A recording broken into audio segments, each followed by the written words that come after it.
Friend ನಮಸ್ಕಾರ. ನನ್ನ ಹೆಸರು ಗಂಗಾಧರ್ ಗೇನ್, ಪ್ರಾಪರ್ ತಿಕೋಟ ತಾಲೂಕು, ರತ್ನಾಪುರ ಊರು. ನಾವು ಇವತ್ತು ಬಬಲೇಶ್ವರ ತಾಲೂಕು ಬೆಳ್ಳುಬೇಂಬ ಗ್ರಾಮದಲ್ಲಿದ್ದೇವೆ. ಇಲ್ಲಿ ರೈತರಿಗೆ ನಾವು ಯುವ ಕಿಸಾನ್ ಪ್ರಾಡಕ್ಟ್ ಅಂತ ಕಿಸಾನ್ ಡೆವಲಪ್ಮೆಂಟ್, ಕಿಸಾನ್ ಗ್ರೋತ್ ಈ 3 ಪ್ರಾಡಕ್ಟ್ಗಳನ್ನು ಇಲ್ಲಿ ಉಪಯೋಗ ಮಾಡೋಕೆ ಕಬ್ಬಿ ಕೊಟ್ಟಿದ್ದೀವಿ. ಚಲೋನ ರೈತರಿಗೆ ಯಾವ ಥರ ರಿಸಲ್ಟ್ ಇದೆ ಅಂತ. ನಮಸ್ಕಾರ ರೀ. ನಮಸ್ಕಾರ ಸರ್. ಹೆಸರೇನು ರೀ? ಒಂದಕ್ಕೆ ರೀ. ನೀವು ಕಬ್ಬಿಗೆ ಯಾವ ಥರ ಉಪಯೋಗ ಮಾಡಿರಿ? 2-3 ಸಲ ನೀರಾಗಿ ಬಿಟ್ಟಿವಿ. ಒಂದು ಸ್ಪ್ರೇ ಮಾಡಿ. ಹಾಂ ರೀ. 15 ಗಂಟೆ ಮೇಲೆ ಐತ್ರಿ. 15 ಗಂಟೆ ಮ್ಯಾಗ ಐತ್ರಿ. 2 ಸತಿ ಸ್ಪ್ರೇ ಮಾಡಿರಿ, 3 ಸತಿ ತಲೆ ನೀರ್ನಾಗ ಬಿಟ್ಟಿರಿ. ಈಗ 15 ಗಂಟೆ ಮ್ಯಾಗ ಕಬ್ಬು ಐತ್ರಿ. ಕಬ್ಬು 5 ತಿಂಗಳು ಐತ್ರಿ. ಒಂದು ಸ್ವಲ್ಪ ಮುಂದೆ ಮಾಡಿ ಫ್ರೆಂಡ್ಸ್, ನೀವು ನೋಡ್ಬೋದು ಕಬ್ಬಿನ ಸೈಜ್ ಕೂಡ ನೋಡ್ಬೋದು, ಗಂಟೆ ಕೂಡ ನೋಡ್ಬೋದು. ಈಗ 5 ತಿಂಗಳು ಕಬ್ಬು ಐತ್ರಿ.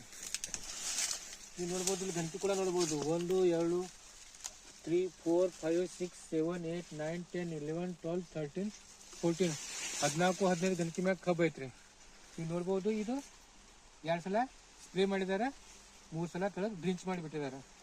ಕಬ್ಬಿನ ಗಂಟೆ ಕೂಡ ನೋಡ್ಬೋದು ಮತ್ತು ಕಬ್ಬು ಉದ್ದು ಕೂಡ ನೋಡ್ಬೋದು ಯಾವ ಥರ ಇದೆ ಅಂತ. ಅದಕ್ಕೆ ನೀವು ಏನು ಹೇಳಕ್ಕೆ ಬಯಸ್ತೀರಿ? ರೈತರಿಗೆ ಏನು ಅಂತ ಹೇಳ್ಬೇಕಂತೀರಿ?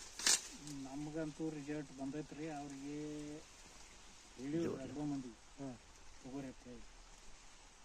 ಇನ್ನು ಅವ್ರು ಹೆಚ್ಚಾರ್ಲ ನಮಗಂತೂ ರಿಸಲ್ಟ್ ಚಲೋ ಐತ್ರಿ. ನಾವು ಇದನ್ನ ಮಾಡವ್ರಿ 15 ಎಕರೆ.